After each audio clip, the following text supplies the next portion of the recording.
Very good morning to you, students. Today we are once again in our political science or civics class of 8th standard, chapter 2, the Indian Parliament. Okay, so now, till now we have learnt about how Parliament plays an important role and all that. So we will also today learn what exactly is a parliamentary system of government. Okay, because we are following the parliamentary system of government, so we will know how it is done in India and how it is what is the constitution of India and how it has shaped up our parliament and its working. Okay, so now coming to it, the constitution of India has created a parliament of India. The legislature at the national level, that is the level of the central government, is called a parliament. Okay, legislature at the central government means what?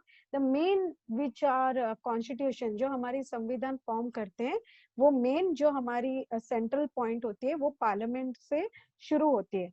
Now, what does a parliament consist of? It consists of president and the two houses of the parliament, लोक सभा and राज्य सभा. Okay, so now इसमें दो जैसे हमारे घर में भी एक दो हिस्से होते हैं, तो उस तरह से उन्होंने इसको दो हिस्सों में डिवाइड किया. एक होता है लोकसभा एंड दूसरा होता है Rajya Sabha. The president is an inseparable part of parliament. She cannot participate in the discussions in either of the house of the parliament. अभी जो president है वो अगिन हिस्सा होता है, यानी उसको हम उसको अलग नहीं कर सकते पार्लियामेंट से. लेकिन फिर भी जो भी प्रेसिडेंट होता है, चाहे वो आदमी हो या औरत, जो भी प्रेसिडेंट होता है वो कभी भी ये जो पार्लियामेंट में जो भी डिस्कशन होते हैं उसका हिस्सा नहीं हो सकते. Okay, as per the parliamentary system. Now, in this, what we will learn is the constituent states in India get seats on the basis of population. Okay, now, as we know, according to the new portion syllabus, all these pink boxes information will not come in your exam. So, they have been totally omitted. Okay, so we will not go into that. Straight away, we will go into the lesson. The two houses of the parliaments are called Lok Sabha and Rajya Sabha. Now, first we will know what is there in the Lok Sabha, what are its functions, and what it is constituted of. So, Lok Sabha is the lower and the first house of the Parliament of India. Now, from the point of view of exam, this is very important. Objectives में भी ये आपको आ जाएगा. So, please be very careful and make a note of it. It is the first house of the Parliament. It is the lower house. Okay. Lok Sabha is the house of representatives directly elected by people. जैसे कि इसका मतलब क्या होता है, जो हमारे general elections होते हैं, यानी सेंट्रल गवर्नमेंट, आज जो हमारी अगर बीजेपी है सेंटर में, पावर में, मेजोरिटी में, तो उनको चुनकर किसने लाया? रिप्रेजेंटेटिव्स को हम लोगों ने, कॉमन पीपल ने, जो इलेक्शंस होते हैं उसके द्वारा हम उनको चुनकर लेके आते हैं. Hence the Lok Sabha is called a first house. इस वजह से उसको कहा जाता है first house. So when the question comes why is लोक सभा कॉल्ड अ फर्स्ट हाउस, सो लोक सभा is the lower house of the parliament and is called the first house of the parliament because Lok Sabha is a house of representatives directly elected by the people. Do you understand the answer for this question? Okay, the members of Lok Sabha are elected directly by the people from the territorial constituencies. Territorial constituencies का मतलब क्या होता है? Territory यानी एक एक area. ये अगर हमारा वैसे एरिया के कोई रिप्रेजेंटेटिव्स को हम चुनते हैं, वो खड़े होते हैं और वो जाकर वैसे से इलेक्शन लड़ेंगे. फिर कोई नाला सुपारा से, कोई मुंबई से, कोई बोरीवली से, कोई और कोई जगह से. तो इस तरह से टेरिटोरियल कॉन्स्टिट्यूएंसी से डायरेक्टली जो इलेक्ट होकर रिप्रेजेंटेटिव आते हैं वो मेंबर ऑफ लोकसभा बन जाते हैं. द टेन्योर का मतलब है अवधि. जो अवधि होती है, tenure of Lok Sabha is how many years? 5 years. The elections takes place after every 5 years. These elections are known as general elections. अभी मैंने बताया था जनरल इलेक्शंस यानी जनरल यानी सारी जगह पूरे इंडिया में एक साथ हर 5 साल में इलेक्शंस होते हैं, उसको बोलते हैं general elections. However, there are examples when the Lok Sabha was dissolved before the completion of 5 years. Elections held in such case are called mid-term elections. Mid term का मतलब क्या होता है? कोई भी बीच में बीच में ही किसी वजह से उनको, जैसे अगर ये हमें पता चला कि जो भी गवर्नमेंट है वो ठीक से काम नहीं कर रही, या ऐसे कोई भी चीज हो गई जिनके वजह से उनकी मेजोरिटी हट गई, ये सारे लोकसभा के मेजोरिटी से बनते हैं गवर्नमेंट, जितनी में तो वो सेंट्रल में वो आकर उधर अपना गवर्नमेंट फॉर्म करते हैं।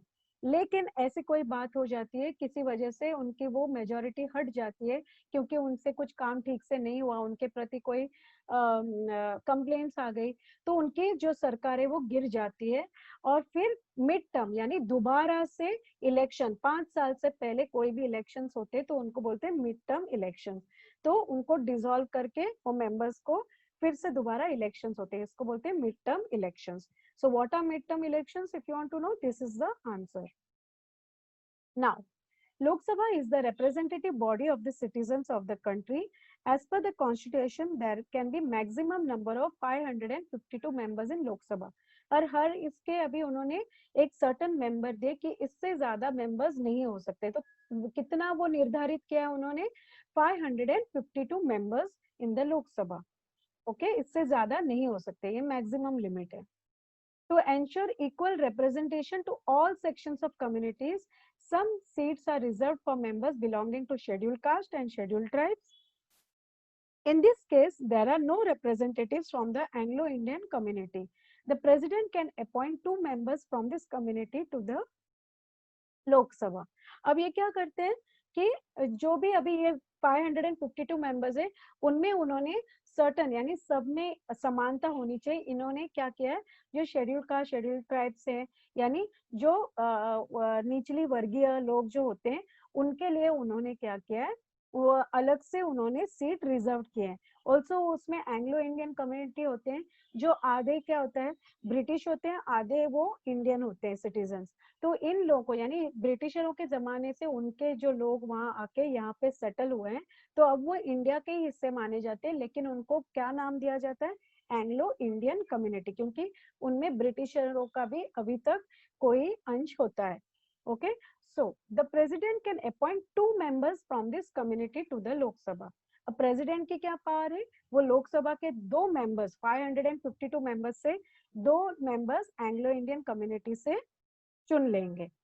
Now what is about Rajya Sabha? Now if you have to tell about Lok Sabha, ये सारे points आपको देने कि it is one of the first house, lower house है, and first house है। first house क्यों है, क्योंकि ये directly representatives of people से चुने जाते हैं, and फिर they form the central government, and then how many members are the maximum members, 552।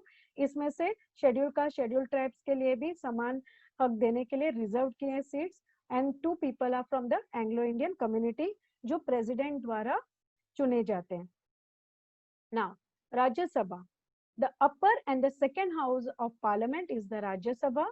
The members of Rajya Sabha indirectly elected. Indirectly का मतलब क्या होता है, डायरेक्टली लोगों द्वारा नहीं होते, जो लोगों ने रिप्रेजेंटेटिव्स जो किए हैं लोकसभा में, वो जाकर राज्यसभा के मेंबर्स को इलेक्ट करते हैं। तो इनडायरेक्टली होता है, यानी डायरेक्टली लोगों से नहीं होता है, इनडायरेक्टली होता है। Okay, as its name suggests, Rajya Sabha gives representation to 29 states and 7 union territories in India. राज्य सभा के जो मेंबर होते हैं वो कितने स्टेट्स को रिप्रेजेंट करते हैं, सारे 29 स्टेट्स जो इंडिया के, और 7 यूनियन टेरिटरीज। 7 यूनियन टेरिटरीज में जैसे दिल्ली आता है, चंडीगढ़ आता है, और ये अपना अंडमान निकोबार आता है, फिर उसमें ये अपने दीव दमन आते हैं, तो ये सारे होते हैं यूनियन टेरिटरीज। तो this thus members of Rajya Sabha work as representatives of the constituent states. Okay, ये इनके constituent states के representative माने जाते हैं। Now the total membership of Rajya Sabha is 250 members. यहाँ पे कितनी उन्होंने निर्धारित किए, कितने लोग होने चाहिए, मैक्सिमम 250 members होने चाहिए। Among them, अब इनके बीच में 238 members are elected from the constituent states and union territories.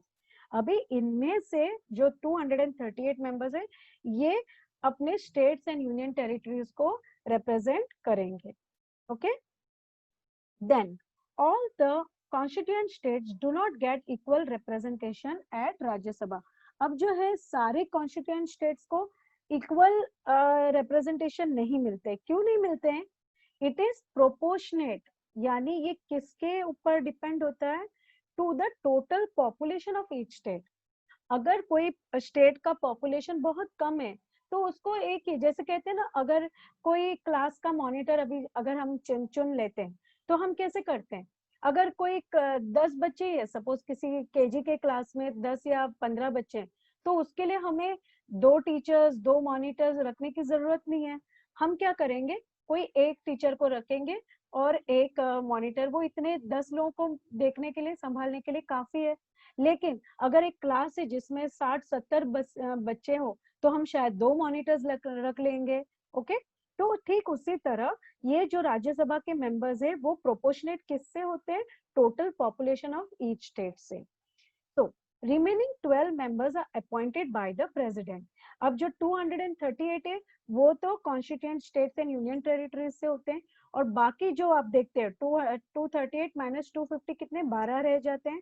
तो ये 12 जो मेंबर्स होते हैं वो डायरेक्टली प्रेसिडेंट अपॉइंट करता है।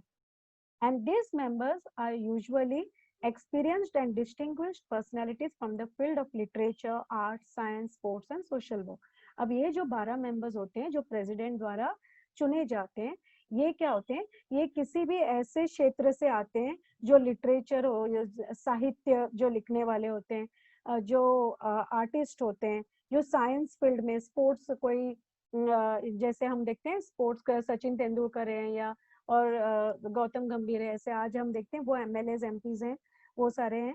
तो ये वो सोशल वर्क, तो ये चुने जाते हैं प्रेसिडेंट द्वारा।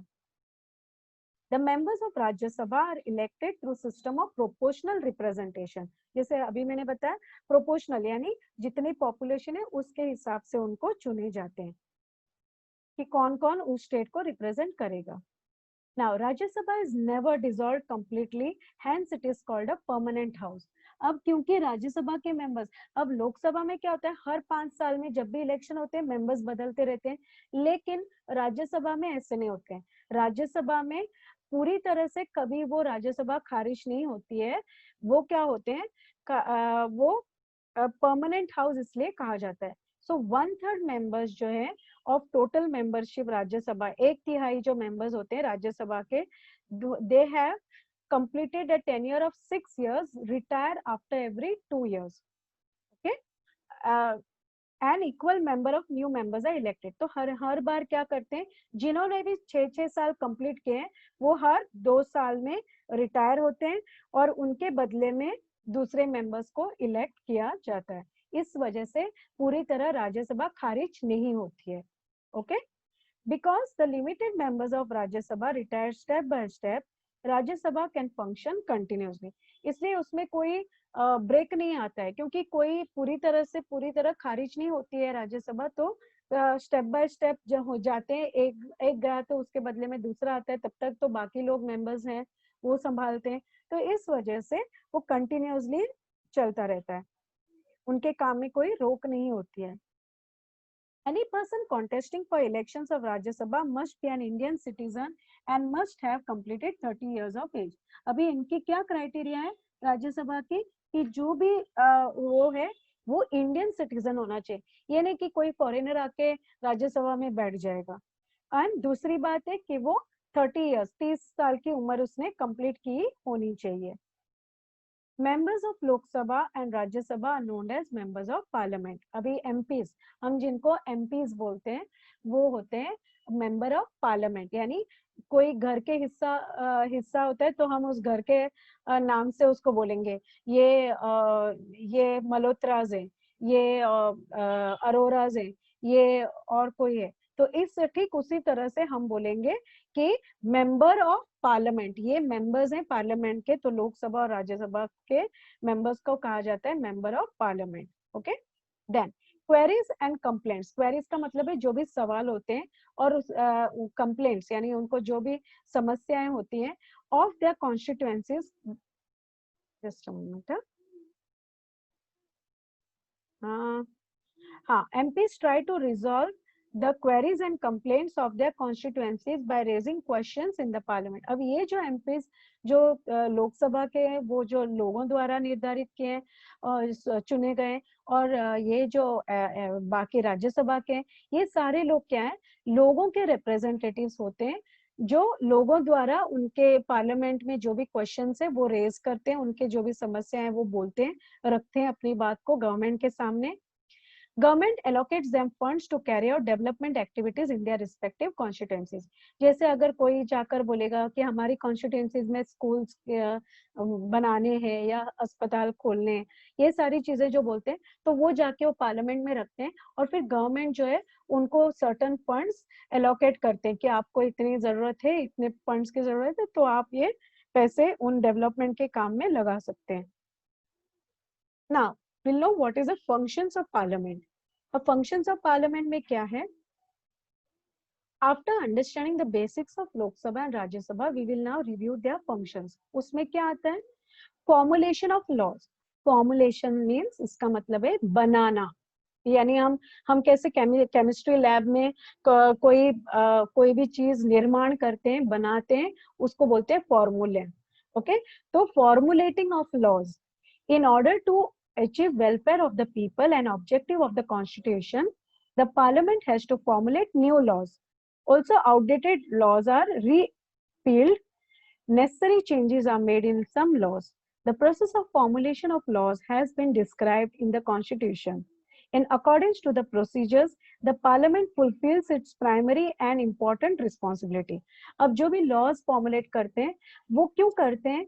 एक तो नई चीजों को रखते हैं, यानी नई सोच के बारे में, नई जैसे पीढ़ी चलती है या जैसे रोजमर्रा की जिंदगी में नई नई चीजें निकल आती हैं, उनके हिसाब से चलकर नए लॉज बनाते हैं. एंड जो आउटडेटेड यानी पुराने, जो अभी हम अगर अशोका एम्पेरर के टाइम के जमाने के कोई भी रूल्स लेकर अभी आए तो वो हम उसको लागू कर सकते हैं? नहीं. क्यों नहीं कर सकते? क्योंकि अभी वो पूरी तरह चेंज हो गया सारा कुछ. अब वो जमाना नहीं है, अब वो सोच नहीं है, अब वो कल्चर नहीं है, अब वो टेक्नोलॉजी नहीं है.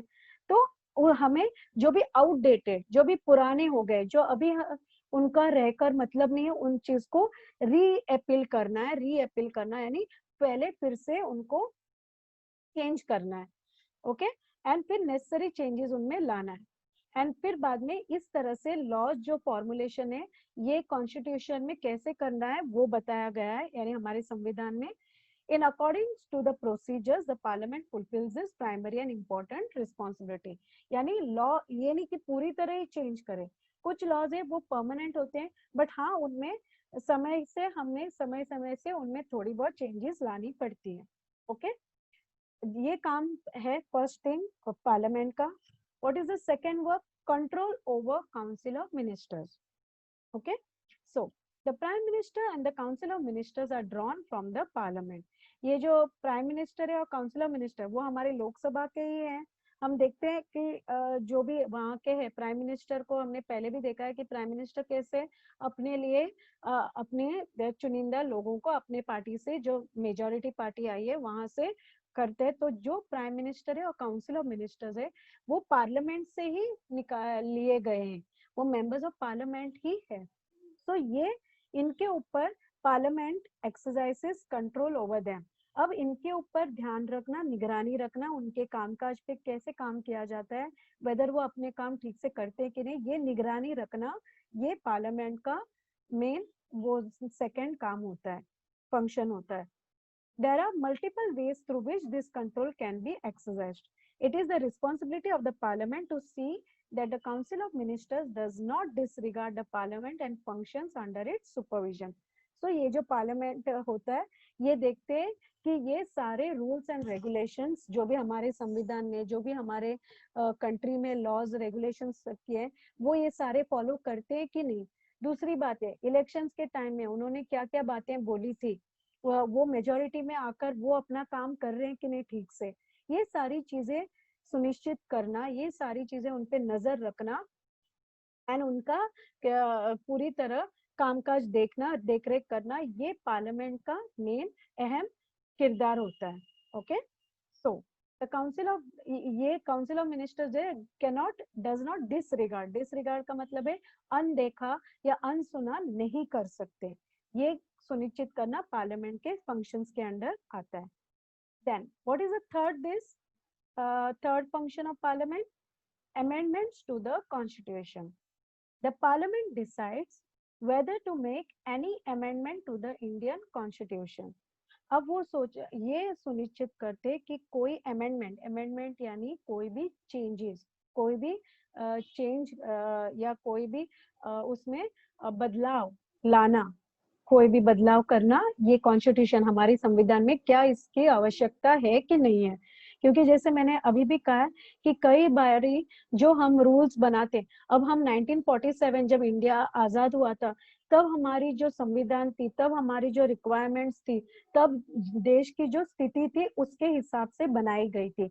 अब शायद वो चीजें नहीं है, अब वो शायद चीजें ऑलरेडी लागू की है और अब इनकी जरूरत नहीं है, तो हमें उनमें कोई ना कोई बदलाव लाने की जरूरत है कि नहीं, ये करना, सुनिश्चित करना पार्लियामेंट का काम है। तो द कॉन्स्टिट्यूशन अमेंडमेंट बिल, यानी एक बिल का मतलब यानी लिटरली हम लोग पैसे देके होटल में बिल या बिजली का बिल वो नहीं होता है। बिल का मतलब है कोई भी ऐसे एक लिस्ट ऑफ थिंग्स या एक जैसे हम जिसे बोलते हैं एग्रीमेंट, लिखा हुआ एग्रीमेंट या जो भी है, ये एक फॉर्म होता है, लिस्ट जिसे बोलते हैं, हम बनाते हैं चीजों का, अमेंडमेंट बिल, इसको बोलते हैं bill. Is considered to be an important bill. ये जो कॉन्स्टिट्यूशन अमेंडमेंट बिल है, ये एक इम्पोर्टेंट ऐसे डॉक्यूमेंट माना जाता है where the parliament discusses why the amendment is required and decides whether to accept it or not. अगर किसी ने भी, अभी किसी भी मेंबर ऑफ पार्लियामेंट ने, किसी ने भी एक कोई ऐसी बिल लेके आए, लिस्ट लेके आए कि ये चीजें हमें संविधान में चेंज करना है, तो इतना आसान नहीं होता है, क्योंकि वो संविधान का बिल बहुत ही क्योंकि संविधान जो बना है बहुत ही सोच समझ कर बना है। अगर हमें उसमें कोई भी बदलाव या चेंजेस लाने की जरूरत महसूस होती है, तो हमें प्रॉपर उसके लिए एक डॉक्यूमेंट बनाना पड़ता है कि क्यों हमें उसमें बदलाव करने की जरूरत है। तो ये चीजें the parliament discusses why the amendment is required and decides whether to accept it और नॉट। पहले वो डिस्कस करेंगे पार्लियामेंट में और फिर उसके ऊपर वो अपना राय देंगे कि अगर इसको रियली बदलाव की जरूरत है या नहीं। The Constitution mentions various ways of amending the Constitution. They are as follows. Few provisions in the Indian Constitution are amended by simple majority of the Parliament. Some provisions require special majority, 2/3 of the Parliament. Okay. Few other provisions are amended by special majority plus consent from more than half of the constituent states. अब ये इतना easy नहीं होता है, ये majority के ऊपर depend होता है कि मेजोरिटी लोग इसको सपोर्ट करते हैं या नहीं। अगर करते हैं तो ही इसको अमेंड कर सकते हैं, वरना इसको अमेंड नहीं कर सकते हैं। ठीक है, तो ये चीजें हैं। जस्ट अ मोमेंट है।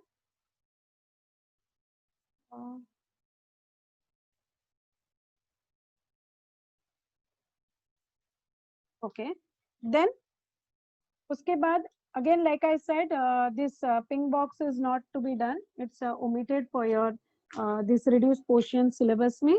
तो हम लोग आगे बढ़ते हैं, स्पीकर ऑफ लोकसभा। ओके, अब स्पीकर कौन होता है लोकसभा में? In the very first meeting of the elections of Lok Sabha, the members of Lok Sabha elect a speaker and deputy speaker. Lok Sabha functions under the guidance and control of the speaker.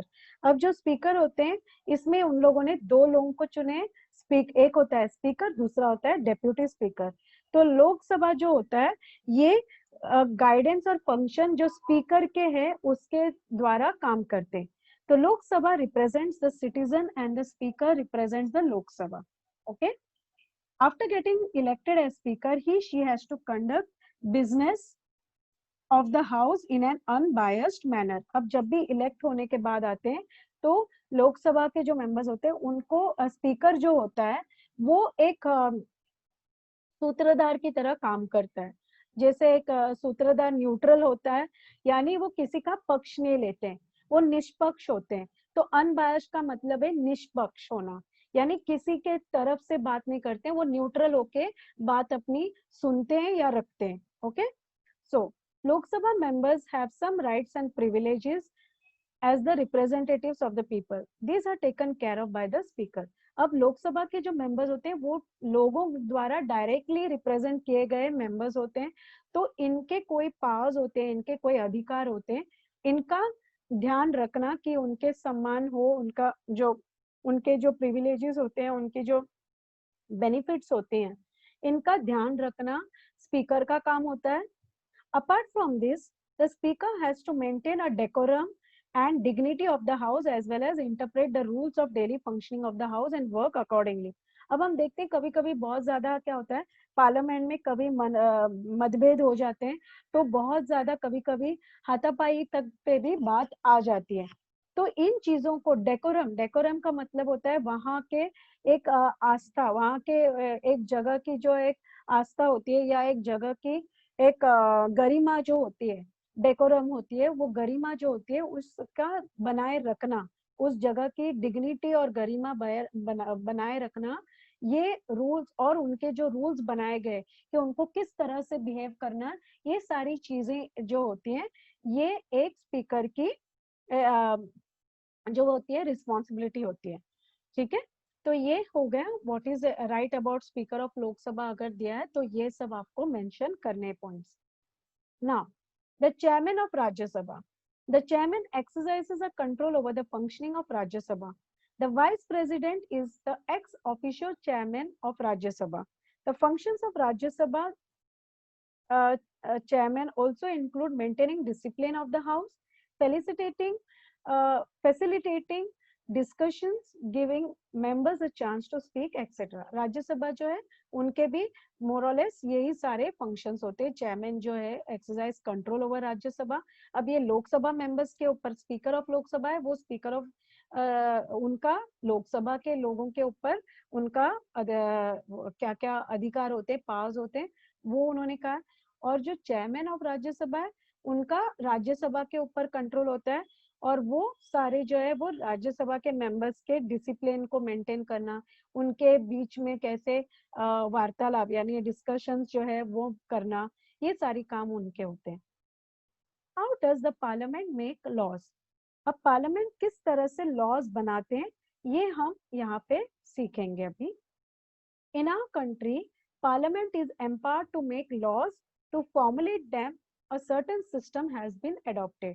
अब parliament को ये law बनाने का उन्होंने ये बनाया, क्या बोलते हैं, रिस्पॉन्सिबिलिटी दी है, जिम्मा दिया है उनको, लेकिन किस तरह से उनको करना है वो हम जानेंगे कैसे किया जाता है ये। This system is known as law making process. A rough draft of law is prepared initially. This draft or outline is known as draft proposal or of the law or bill of law. There are two types of bills that are primarily introduced in the House of Parliament, that is money bill and ordinary bill. Okay, तो पहले क्या होता है, अब in order to be converted into an act, that is law, the bill undergoes following process. अब एक parliament में जो है वो इनिशियली हम कभी भी बोलते हैं ना, कोई भी हम बिल्डिंग बना रहे तो प्लान हम पहले क्या करते हैं, एक रफ ड्राफ्ट बनाते, एक रफ ढांचा बनाते, ऐसे ऐसे ऐसे ऐसे होनी चाहिए। लेकिन उसके बाद वो बनाने के बाद फिर उसके बाद हम उसको ठीक से एक आकार देते हैं, ठीक से उसको प्लान करते हैं डिटेल में। तो ये पहले एक रफ आउटलाइन बनाते हैं उन लोग, जिसको बोलते हैं बिल ऑफ लॉ और ड्राफ्ट प्रोपोजल। ठीक है, and then there are two types of bill, एक मनी बिल होता है, एक ऑर्डिनरी बिल होता है। नाउ ये कोई भी बिल को अगर हम उन्होंने लॉ में तब्दील करना पड़ता है, तब्दीली करनी है उसमें, तो वो एक यानी पूरी तरह उसके ऊपर एक मोहर लगानी है कि ये फिक्स्ड है, तो उनको क्या प्रोसेस करना है, पहले फर्स्ट रीडिंग करके एक प्रोसेस करते हैं, जिसमें the minister of the concerned department, ministry or member of the parliament represents the bill briefly, explains its structure while presenting it. This is called first reading. पहले वो जो पार्लियामेंट है वो पहले उस बिल को वहाँ प्रस्तुत करता है पार्लियामेंट के सामने, और फिर उसको एक वो एक्सप्लेन करता है उसको, इसको बोलते हैं पहली रीडिंग। जैसे हम बोलते हैं ना कि पहले हम एक रफ आइडिया देते हैं, किसी को पहली बार कुछ बोलना है तो हाँ ऐसे होगा, ये हमारे ध्यान में, ये प्लान है, ऐसे हमने करना है, ठीक है। फिर दूसरा प्रोसेस होता है सेकेंड रीडिंग। इसमें क्या होता है, there are two stages of second reading. In the first stage the objectives of the proposed bills are discussed and members in the house express their opinions on it. The supporters of the bill give favorable opinions while the opponents discuss the defects and faults of the bill. After discussion within the house as per the requirement, the bill is sent to a committee of house. This committee report consists of instructions and recommendations is sent to the house in order to make the bill flawless. Now, the second phase of the second reading begins. In this phase, the bill is discussed clause by clause. Members can suggest changes. After this, voting is taken in the house. अब ये जो second reading है, अब पहले तो उन्होंने एक idea present की है कि हमने क्या करना है। उसके बाद उन्होंने, जैसे अगर मानो किसी रिप्रेजेंटेटिव ने कहा हमें अस्पताल बनाना, तो वो सेकेंड रीडिंग में क्या करेंगे, वो सेकेंड रीडिंग में उसके ऊपर पहले वो ऑब्जेक्टिवली वो अपना बोलेंगे कि हमने ये प्लान किया है, इतना खर्चा लगना है, इतना कुछ होना है, ये इस तरह से उसकी डिजाइन होगी, इतने ये होगा, इस जगह पे, इस जगह पे होगा या नहीं होगा, ये सारी चीजें वो रखेंगे अपनी बात। फिर उसके ऊपर डिस्कशन होगा। फिर जो ओपोजिशन होंगे या कुछ उनमें उसमें कोई खामी उनको दिखाई देंगी तो वो सामने से दिखाएंगे कि ये सही नहीं लग रहा है या ये गलत लग रहा है, इसको हम इस तरह से कर सकते हैं। ये सारी चीजें डिस्कस करके फिर वो उसमें सारे फायदे नुक्से, उसके फॉल्ट जो भी है, उसकी जो भी खामियां निकाल कर फिर उसको एक प्रॉपर ड्राफ्ट देंगे। और फिर इस चीज को उन लोगों ने बाद में क्या करना है, यहाँ सेकेंड फेज में क्या करेंगे, उसको क्लॉज बाय क्लॉज, यानी एक एक चीज उसके बराबर से स्क्रूटनी करके, बराबर से उसको बारीकी से देखकर उन्होंने फिर उसमें कोई चेंजेस सजेस्ट करना है और फिर वोटिंग सिस्टम शुरू होगी। ओके, नाउ यहाँ पे हमें ध्यान रखना है कि कोई भी चीजें पार्लियामेंट में होती है तो मेजोरिटी वोटिंग के हिसाब से होती है, कि सारे मेंबर्स की मेजोरिटी ने हामी भरनी चाहिए, तब जाके कोई भी बिल पास होता है, अमेंड होता है। ओके, तो थर्ड रीडिंग, अब इसमें क्या होता है, the bill is discussed briefly again during the third reading, voting is taken for approving the bill. If the bill gets an assent by the required assent यानी हामी by majority, then the bill is considered as passed by the house. अब finally third stage में क्या होता है, बाकी already second stage में majority सारी चीज की है और वो चेंजेस जो भी उन्होंने कहा है या नहीं कहा है, वो सारी चेंजेस उन्होंने ऑलरेडी कर दिए है। उसके बाद फाइनली हम जैसे बोलते हैं ना, पूरी तरह कोई चीज शुरू करने से पहले हम उसको एक फाइनल देखते हैं कि सारी चीजें ठीक तो है ना, सुनिश्चित करते हैं सब बराबर तो है कि नहीं, नहीं तो बाद में शुरू करने के बाद वो गड़बड़ी नहीं होनी चाहिए। तो ये होने के बाद फिर वो वोटिंग करते हैं जहां पे मेजोरिटी मेंबर्स को हामी भरनी पड़ती है। The bill undergoes the same procedure even in the other house. After getting an approval by both the houses, यानी दोनों लोकसभा से राज्यसभा दोनों भी हाउसेज में उसकी अप्रूवल दोनों जगह पे हामी भरने के बाद ही the bill is further sent for assent by the president. assent यानी प्रेसिडेंट के हामी के लिए या एग्रीमेंट के लिए भेजी जाती है उसके बाद। If there occurs a difference of opinion between Lok Sabha and Rajya Sabha over a specific bill, the future of this bill is decided in a joint meeting of both the houses.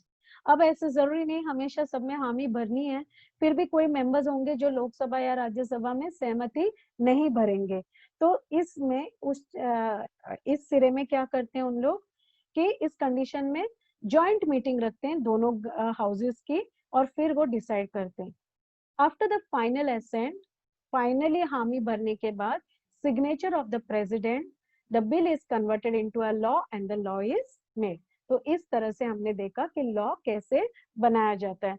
तो पहले होती है first reading, फिर होती है second reading और फिर होती है लास्ट में थर्ड रीडिंग, जिसके बाद मेजोरिटी लोगों की हामी दोनों हाउसेस की भरने के बाद प्रेसिडेंट की हामी रजामंदी के लिए जाती है, वहां उनके सिग्नेचर के बाद ही कोई भी बिल जो है वो एक लॉ के रूप में तब्दील होती है या कन्वर्ट हो जाती है, इस तरह से लॉ बन जाती है.